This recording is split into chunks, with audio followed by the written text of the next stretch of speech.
السلام علیکم ورحمۃ اللہ وبرکاتہ۔ جی ناظرین، میں ہوں ابو ذر عباس شیخ۔ آج ہمارے ساتھ ایسی شخصیت موجود ہیں جن کی ہم کتابیں درس ضامی کے دور میں پڑھا کرتے تھے۔ الحکمہ انٹرنیشنل میں ان سے لیکچر لیا، اور اس کے بعد میری بڑی سعادت ہے، خوش نصیبی کی بات ہے کہ آج شیخ محترم پوڈ کاسٹ کے لیے ہمارے ساتھ موجود ہیں۔ شیخ محترم السلام علیکم۔ وعلیکم السلام ورحمۃ اللہ وبرکاتہ۔ شیخ محترم کا تعارف یہ ہے کہ یہ ابن بشیر الحسینوی حافظہ اللہ تعالی ان کا نام ہے، اور شیخ محترم کا تصنیف و تعلیم کے مقام پر بڑا ہی اہم کردار ہے۔ اگر کوئی بھی آپ میں سے تصنیف کا کام کرنا چاہتا ہے یا رہنمائی لینا چاہتا ہے یا تحقیقی کام کرنا چاہتا ہے تو شیخ محترم حاضر ہیں۔ شیخ محترم نے یہ کہا ہے خود کہ یہ آپ کہہ دیجیے۔ تو شیخ محترم سب سے پہلے آپ سے سوال یہ ہے کہ آپ اپنا پہلے مختصر سا تعارف کروا دیں۔ تعارف: ابو رمیسہ محمد ابراہیم بن بشیر بن یعقوب بن عمر بن پلہ الحسینوی۔ میری بستی حسین خمالہ پاکستان کی آخری بستیوں میں سے ہے۔ صحیح۔ ادھر میں پیدا ہوئے، ادھر ہی پڑھا۔ جی میٹرک میں نے اپنے گاؤں میں کی، گورنمنٹ ہائی اسکول میں۔ صحیح۔ پھر جامعہ رحمانیہ میں پڑھا لاہور، پھر مرکز عربیہ الاسلامیہ فیصل آباد پڑھا۔ صحیح۔ اسی دوران ہی ایک شوق تھا محدثین سے ملنے کا، پھر سندھ، پاکستان، دیگر بڑے بڑے شیوخ اور محدثین کے پاس جتنا وقت ملا، کسی کے پاس ہفتہ، کسی کے پاس مہینہ، کسی کے پاس سال، صحیح۔ وہ پھر استفادہ لیا۔ صحیح، ماشاء 2006 سے پڑھانا شروع کیا۔ صحیح۔ اللہ تعالیٰ قبول فرما لے۔ اچھا شیخ محترم، آپ نے امام بخاری رحمۃ اللہ علیہ پر 4 کتابیں جو ہیں وہ لکھی ہیں ان کے علوم پر، تو امام بخاری رحمۃ اللہ علیہ کے ساتھ اتنی محبت، اس کی کیا وجہ تھی؟ یہ تھوڑی اللہ رہنمائی اکبر۔ متبع قرآن و سنت جی کی سب سے بڑی کمزوری یہ ہوتی ہے کہ اس کو جس طرح قرآن و سنت سے محبت ہوتی ہے صحیح۔ تو قرآن و سنت کے خادمین، خدام، محدثین سے بھی محبت ہوتی ہے۔ بے شک، پیاری بات۔ یعنی مجھے تو ان محدثین کی گلیوں سے بھی محبت ہو جاتی ہے۔ صحیح۔ ہے محبت۔ یہی وجہ ہے کہ میری کتاب ہے پوری سفر نامہ محدثین کی تلاش میں۔ صحیح۔ پاکستان کے دور دراز علاقوں میں بڑے بڑے محدثین گزرے الحمدللہ۔ میری کوشش رہی میں ان سے ملوں، فوت ہو گئے ان کی نسلوں سے ملوں، ان کے مخطوطات دیکھوں، ان کے آثار جمع کروں۔ ابھی پورے سعودی عرب کا بھی سفر میرا مکمل ہو گیا، وہ ہم نے کتاب شائع بھی کر دی ہے، سفر نامہ حجاز و اطراف میں آثار صحابہ محدثین۔ یعنی ایک پوری سیریز ہے، درجن سے زیادہ وہ شہر ہیں پوری دنیا میں جہاں بڑے بڑے محدثین اللہ تعالیٰ نے پیدا کیے۔ ہر شہر پر میرے پوری طریقے ہیں، انشاءاللہ شائع کر رہے ہیں ایسا ایسا۔ تو ان محدثین میں سے سب سے عالی شان محدث امام بخاری رحمہ اللہ ہے۔ بندہ چھوٹا ہو، اس کی محبت بڑی شخصیت سے ہو جائے، بڑی شخصیت سے محبت کے اثرات اس چھوٹے بندے میں آپ کو نظر آئیں گے۔ یعنی جس کا جینا مرنا ایک بہت بڑے امام اور محدث کے ساتھ ہو جائے تو ان کی فکر، ان کی محبت، ان کی لگن، ان کے علم سے محبت، ان کے علوم کو عام کرنا، وہ ہم اور غم بن جاتا ہے۔ ماشاءاللہ، بہت پیاری بات۔ تو یہی وجہ ہے، اللہ تعالیٰ ہم سے راضی ہو جائے۔ آمین۔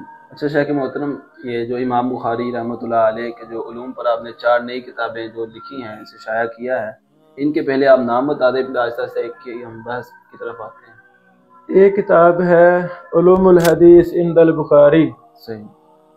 دوسری کتاب معرفت الصحابہ عند البخاری، صحیح۔ تیسری کتاب الجامع لتواریخ البخاری، چوتھی کتاب الجامع لمقررات صحیح البخاری۔ صحیح، ماشاء اللہ۔ اچھا شیخ محترم، جو پہلی کتاب آپ نے بتایا ہے نام کہ علوم الحدیث عند البخاری، اس کا تعارف اور منہج کیا ہے؟ اس حوالے سے ہمارے ناظرین کی رہنمائی فرمائیں۔ یہ چاروں کتابیں صحیح۔ اصل میں 2013 میں مجھے پہلی دفعہ صحیح بخاری پڑھانے کا موقع ملا جامعہ کمالیہ دارالحدیث راجوال اکاڑا میں۔ صحیح۔ تو ایک مصنف کی کمزوری ہوتی ہے کہ جو بھی وہ اہم کتاب پڑھاتا ہے اس پر فوائد جمع کرنا لکھنا اس کی عادت ہوتی ہے. میری بھی وہی عادت. تو 2013 سے میں اپنی صحیح بخاری کی شرح بھی لکھ رہا ہوں. ماشاءاللہ. کافی کام ہو گیا, کافی تھوڑا سا باقی ہے. اس کی اشاعت سے پہلے امام بخاری پر جو اہم ترین کام تھے جو میری نظر میں آج تک نہیں ہوئے وہ یہ کام ہے. جی بے شک یہ نیا کام ہے. یعنی عرب و جم میں جو ہمارا تھوڑا بہت مطالعہ ہے, شیوخ سے مکتبوں سے ہمارے روابط ہیں. تو مثلا پہلی کتاب ہے علوم الحدیث عند البخاری, یعنی ابن الصلاح رحمہ اللہ کا علوم حدیث, ابن حجر کا علوم حدیث, امام عراقی کا, سینکڑوں محدثین کا علوم حدیث معروف ہے, کتابیں ہیں.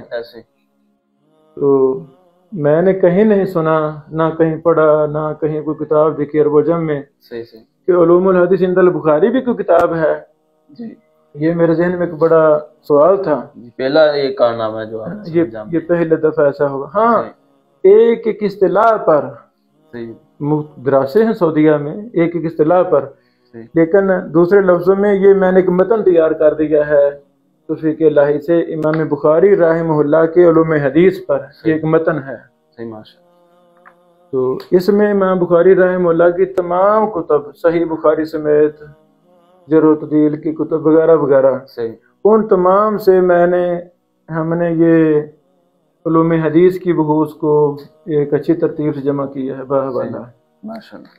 تو انشاءاللہ اگلے دنوں میں ہم اس کی اردو ترجمہ اور اس کی شرح بھی میں اس کے لکھ رہا ہوں, تاکہ پھر یہ کتاب میں نے شیخ الحدیث کو تحفہ بھی بھیجی اپنی طرف سے, اس نیت کے ساتھ کہ یہ کتاب مدارس میں پڑھائی جائے. صحیح بخاری پڑھنے سے پہلے امام بخاری صاحب کا علوم حدیث کیا ہے, ایک متن جو ہم نے تیار کیا یہ وہ ہے. اچھا شیخ, یہ کن طلاب کو پڑھائی جا سکتی ہے, کون سی کلاس کے؟ یہ چھوٹی سی کتاب ہے, اتنی بڑی نہیں ہے, 210 صفحے پر مشتمل ہے. یہ صحیح بخاری پڑھنے والے طلبہ کو پڑھانی چاہیے. صحیح بخاری سے پہلے یہ کتاب پڑھائی جائے. ایک تھے بہت بڑے امام اور محدث, کچھ عرصہ پاکستان اصل انڈین تھے, بہاری مکی, ادھر بھی رہے, پھر سعودی عرب وہاں ساری زندگی گزاری انہوں نے. ابو الشبال شاغف بہاری مکی رحمہ اللہ, ان کی کتاب مقالات, اس میں ایک مقالہ ہے, اس میں وہ لکھتے ہیں کہ صحیح بخاری پڑھنے والے طلباء کو پہلے امام بخاری صاحب کے 2 رسالے پڑھنے چاہیے, جز القراء خلف الامام, جز رفع اليدین, کیونکہ ان کتابوں میں امام بخاری صاحب کا منہج ہے, منہج حدیث ہے. تو ان 2 کتابوں میں, جرح و تعدیل کی کتابوں میں, علل کی کتابوں میں, اور صحیح بخاری میں, امام بخاری کی کتابوں میں یا امام بخاری صاحب کے شاگردوں کی کتابوں میں جو کچھ بھی ہمیں علوم حدیث کا ڈاٹا ملا وہ ہم نے اس میں جمع کر دیا ہے. تو الحمدللہ یہ ہماری کتاب عرب میں پوری دنیا میں بہت زیادہ یہ عام ہوئی ہے اور اچھے نظروں سے دیکھا. یہ پہلا کام ہے, اللہ تعالیٰ سے قبول فرمائے. شیخ یہ جو آپ فرما رہے ہیں کہ عرب و عجم میں اس کی جو مقبولیت ہوئی ہے, تو علماء کے تاثرات بھی کچھ ہوں گے, اس حوالے سے بھی بتا رہے ہیں تھوڑے سے علماء کا جو اس کی اہمیت کے حوالے سے. یہ ساری چیزیں میں انشاءاللہ اس کی شرح کا جو مقدمہ ہے اس میں تفصیل جمع کر رہا ہوں. کافی چیزیں مجھے مل رہی ہیں. یعنی ابھی چند دن پہلے عمان مسقط سے ہمارے ایک فاضل دوست ہیں, شاگرد ہیں, انہوں نے مجھے ویس میسج بھیجا کہ مکہ مکرمہ کے محدث حرم مکی میں ساری زندگی پڑھتے پڑھاتے رہے, ان کو میں نے یہ کتاب آپ کی دکھائی تو بڑے خوش ہوئے. آخری وہ سٹیج پر تھے, بستر مرگ پر, بڑے خوش ہوئے, بڑی دعائیں دیتے رہے. کافی چیزیں وہ میں نے اس میں لکھ دی ہیں شرح میں. اللہ تعالیٰ قبول فرمائے. شاید جو آپ کی دوسری کتاب ہے معرفت الصحابہ عند امام البخاری, اللہ اکبر, یہ لکھنے کے اسباب کیا ہیں اور وجوہات کیا ہیں, اس بارے سے رہنمائی فرمائیں.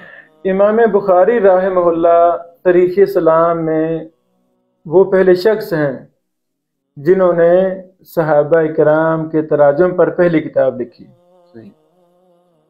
اس وقت امام بخاری صاحب کی عمر 16 سال تھی.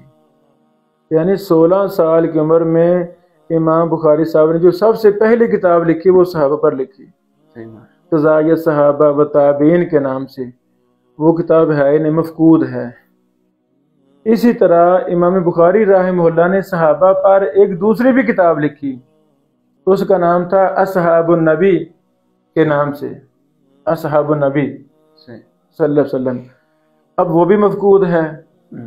اصحاب النبی یہ کتاب امام بغوی صاحب کے پاس تھی، امام ابن قانے کے پاس تھی، اس طرح دیگر محدثین کے پاس تھی، انہوں نے اس کتاب کے حوالے اپنے کتابوں میں دیے ہیں۔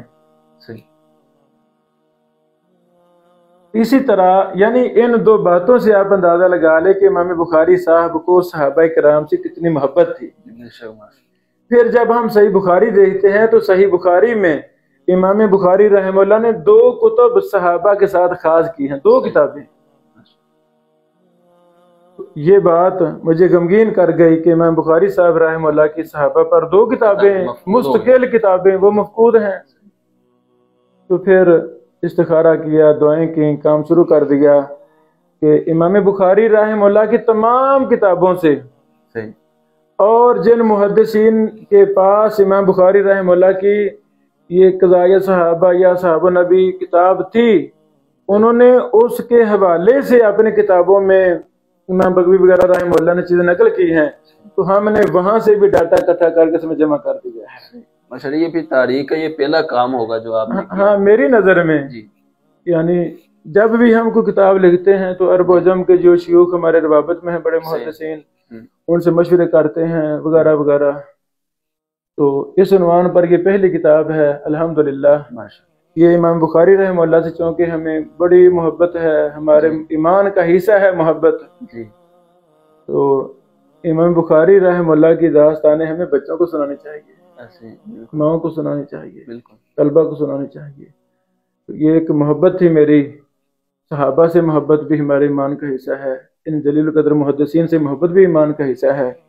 تو امام بخاری صاحب کے صحابہ کے حوالے سے جو بھی ڈاٹا تھا، ان کے منہج کا، ان کے اصولوں کا، دفاع صحابہ کا وغیرہ وغیرہ، صحیح بخاری سے، صحیح بخاری کے علاوہ وہ سارا ہم نے اس میں جمع کر دیا ہے، سندن سارا سند، ایک ایک لفظ۔ مثلا ابھی یہ ہم نے کھولا ثابت بن ضحاک الانصاری، یہ صحابی رسول ہیں۔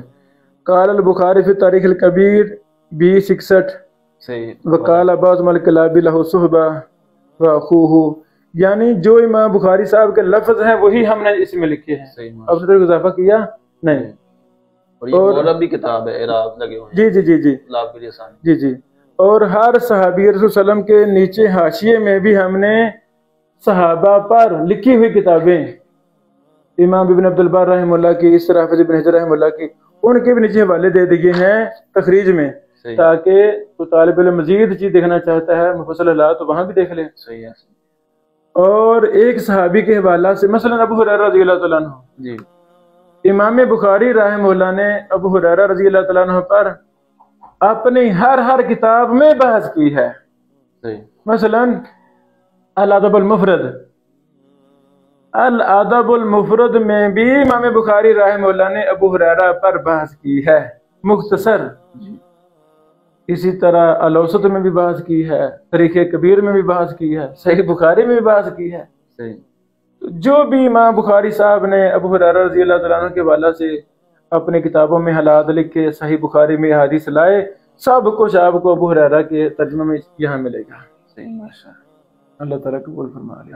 اب ساتھی اس کو اردو میں بھی ڈیمانڈ کر رہے ہیں، انشاءاللہ بڑی جلدی ہم اس کو اردو میں بھی شائع کریں گے۔ ایک نیا کام ہے اور نیا کام بہت نمایاں ہوگا انشاءاللہ۔ شیخ محترم، جو تیسری کتاب آپ نے لکھی الجامع لتواریخ البخاری، اس کے لکھنے کی جو اسباب یا وجوہات کیا تھی، یہ بھی رہنمائی فرما ہے۔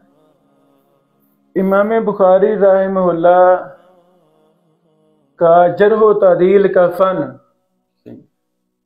یعنی امام بخاری رحمہ اللہ تاریخ اسلام میں وہ امام ہیں جو علل کے امام، جرح و تعدیل کے امام، حدیث کے امام، تفسیر قرآن کے امام، علوم و فنون کے امام، یعنی دوسرے لفظوں میں امیر المومنین فی الحدیث، اللہ اکبر۔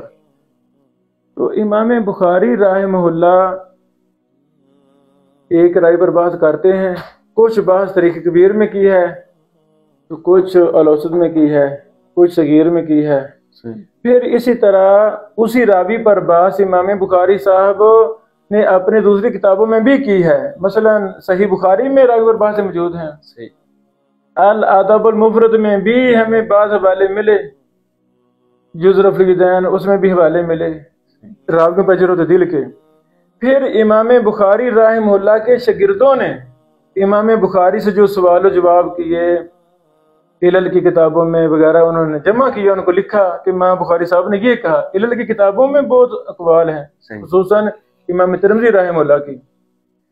تو جب ہم ایسے سارا مطالعہ تھوڑا بہت کرتے رہتے تھے، میں اپنی شرح بخاری میں ہر صحیح بخاری کے راوی پر سب سے پہلے امام بخاری کی کتابوں سے ہی اس رائے پر دراسہ کرنا چاہتا تھا، کر رہا تھا، مشکل پیش آتی تھی۔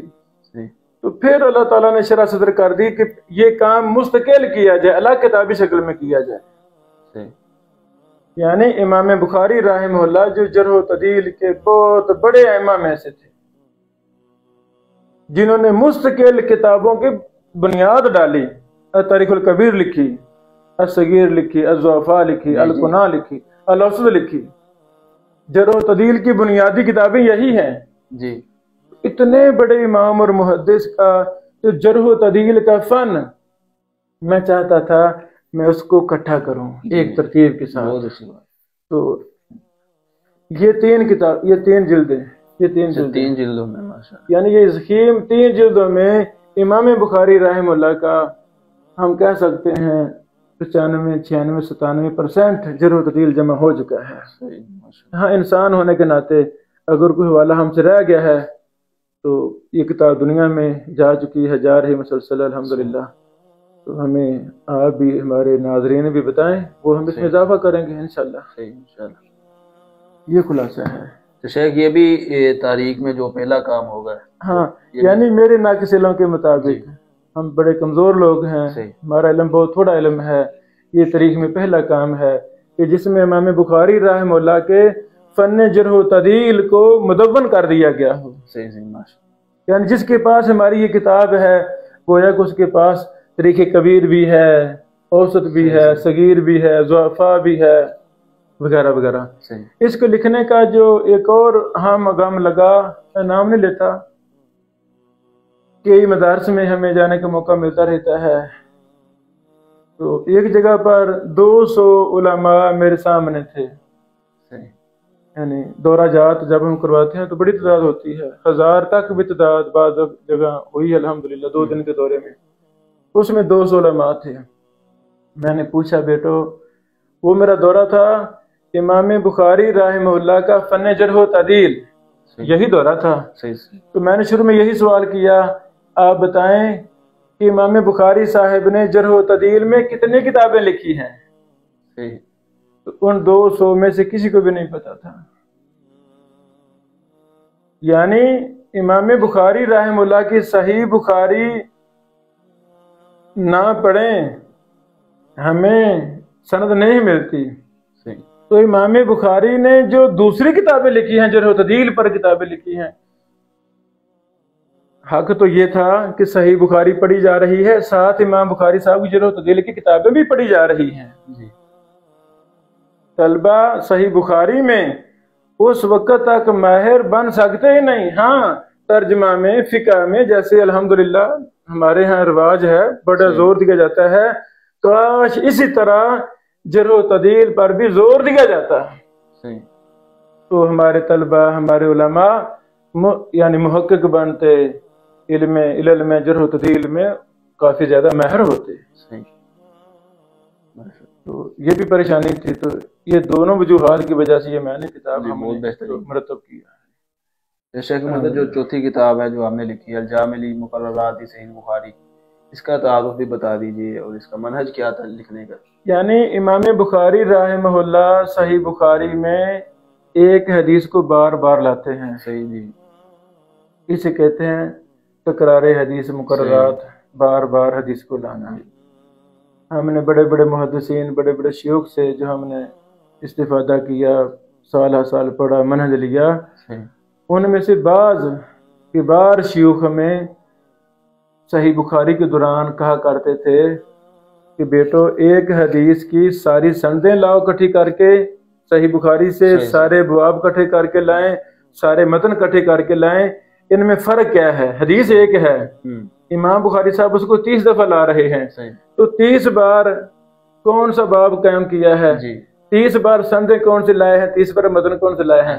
الحمدللہ آج بھی جب ہم اپنی ڈائریاں دیکھتے ہیں تو یہ باتیں ہم نے لکھی ہیں، ساری ادھر موجود ہیں. خصوصاً میرے استاد محترم حافظ محمد شریف حافظہ اللہ فیصل آباد والے، ہمارے دور کے امام اور محدث، ہم نے صحیح بخاری ان سے پڑھی، اور بھی شیوخ سے پڑھی، لیکن زیادہ ہم نے ان سے پڑھی مرکز عربیہ میں.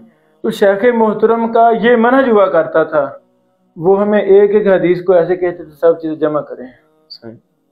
جب ہم جمع کرتے تو امام بخاری رحمہ اللہ ایک حدیث پر 30 باب قائم کر رہے ہیں، اور ہر باب الگ الگ ہے، سندیں بھی، سندوں کے اختلاف بھی ہے، تھوڑا تھوڑا متن کا بھی اختلاف ہے. تو مجتہد بننے کے لیے، مسائل کا استنباط اور استخراج کرنے کے لیے ضروری ہے طلبہ پر، علماء پر، کہ وہ صحیح بخاری کی ایک حدیث کو تمام جگہوں سے پڑھیں، ابواب اکٹھے کریں، سند اکٹھی کریں، متن اکٹھے کریں، تاکہ ان کو بصیرت پیدا ہو کہ حدیث ایک ہے. امام بخاری صاحب 30 دفعہ لا رہے ہیں، 40 بار لا رہے ہیں، اور ہر جگہ الگ الگ مسئلہ خود کر رہے ہیں، حدیث ایک ہے. اسے کہتے ہیں استنباط، اجتہاد. تو اب طلبہ کے پاس وقت تھوڑا ہوتا ہے، کئی پیریڈ ہیں، تو یہ ایک مشن کے تحت جب ہم بھی صحیح بخاری ہم نے پڑھائی، اپنی شرح بخاری میں بھی اسی منہج کو لے کر ہم چل رہے ہیں، لکھا سارا کچھ، تفصیلات لکھی. تو اسی دوران یہ شرح صدر ہوئی کہ مقررات صحیح بخاری یہ الگ ہم اس کو جمع کریں. اس لیے ہم نے اس کو الگ جمع کر کے 3 جلد میں اس کو شائع کیا. الحمدللہ الجامع یہ مقررات صحیح البخاری، مثلا مکمل صحیح بخاری سے ایک حدیث کا 20 جگہ ہے، جتنے بار بھی 20 ابواب، 20 سندیں، 20 متن حوالہ صاحب نے جمع کر دیا ہے. اب طلبہ بعض مدارس والوں نے یہ کتاب منگوائی ہے، کہتے ہیں ہم طلبہ کو اس سے منہج سکھائیں گے. ایک حدیث وہ 30 ابواب کٹھے ہیں، 30 سندیں کٹھی ہیں، 30 متن کٹھے ہیں، تو طلبہ پھر ان میں اجتہاد کا ملکہ پیدا ہوگا. یہ علامہ البانی رحمۃ اللہ علیہ نے انہوں نے بھی اس پر کام کیا میرے خیال سے. انہوں نے بیٹا نا مختصر صحیح بخاری کے نام سے 4 جلد میں کام کیا. تو شیخ البانی رحمہ اللہ کا بڑا زبردست کام ہے. انہوں نے متن حدیث پر کام کیا، یعنی جو 20 جگہ متن ہے، پہلے متن کو بنیاد بنایا اور باقی متنوں کو اسی میں بریکٹوں میں جمع کر دیا، یعنی ابواب پر کام نہیں کیا اور سندوں پر کام نہیں کیا. امام شیخ البانی صاحب صرف متن پر کام کیا، یا جو معلق روایتیں ہیں، معلقات ہیں صحیح بخاری میں، ان پر نیچے حکم لگائے، یہ کام ہے. اس طرح اور بھی شیوخ نے کام کیے، لیکن اس نوعیت کا کام کہ جس میں ساری سندیں، سارے متن، سارے ابواب جمع ہوں، وہ یہ پہلا کام ہے. اور لفظ بلفظ ہم نے صحیح بخاری جمع کیا ہے، اس میں کوئی. تو یہ کتاب انشاءاللہ جو اس کو پڑھے گا، یہ ساری کتابیں ہماری، یہ 4 کتابیں، ہاں، یہ کہ اللہ تو وہی پڑھے نا جو ماشاءاللہ اہل علم ہے. طلبہ کو میں یہ نصیحت کرتا ہوں وہ یہ بڑے شیوخ سے پڑھیں، اضافی ٹائم لے کر شیوخ کے پاس بیٹھ کر یہ کتابیں پڑھی جائیں، تو پھر انشاءاللہ ان کتابوں کا علم اور منہج امام بخاری صاحب کو سمجھ آ جائے گا. شیخ محترم آخر میں آپ کو کوئی نصیحت کر دیں. جو نصیحت، اللہ تعالیٰ ہم سب سے راضی ہو جائے، اخلاص جیسی دولت اللہ تعالیٰ ہمیں دے دے. یہ علم قرآن و حدیث کا علم اللہ تعالیٰ کا علم ہے. جتنے ہم اللہ کے لیے مخلص ہوں گے، شیطان سے، دنیا سے دور ہوں گے، بے راہ روی سے بچیں گے، اللہ کے قریب ہوں گے، اللہ تعالیٰ اتنا ہمارا سینہ کھول دے گا، اللہ ہم سے راضی ہو جائے گا، اور پھر اس کام کی خدمت کی توفیق دے دے گا. میری کتاب نصیحت ہے میرے سلاف کی، وہ میری بڑی اچھی کتاب ہے. اس میں صحابہ کرام، سلف، محدثین آج تک کے بڑے شیوخ نے جو نصیحتیں کی طلباء کو، اساتذہ کو، میں نے جمع کر دی ہے. 300 صفحے کی چھپی ہوئی ہے. وہ کتاب پڑھیں، بارہا پڑھی جائے. وہ اس میں نے سب کو لکھ دیا ہے. ناظرین یہ تھے ہمارے ساتھ موجود تھے استاد محترم شیخ محترم ابن بشیر الحسینوی حافظ اللہ تعالی. شیخ محترم نہایت ہی عمدہ اور علمی انداز میں گفتگو فرما رہے تھے. اللہ تعالیٰ سے دعا ہے کہ اللہ تعالیٰ ان کی عمر میں برکت عطا فرمائے، انہیں صحت والی لمبی زندگی عطا فرمائے. شیخ محترم سے انشاءاللہ ہم ملتے رہیں گے اور پوڈ کاسٹ آپ کے سامنے رکھتے رہیں گے. شیخ محترم بہت بہت شکریہ.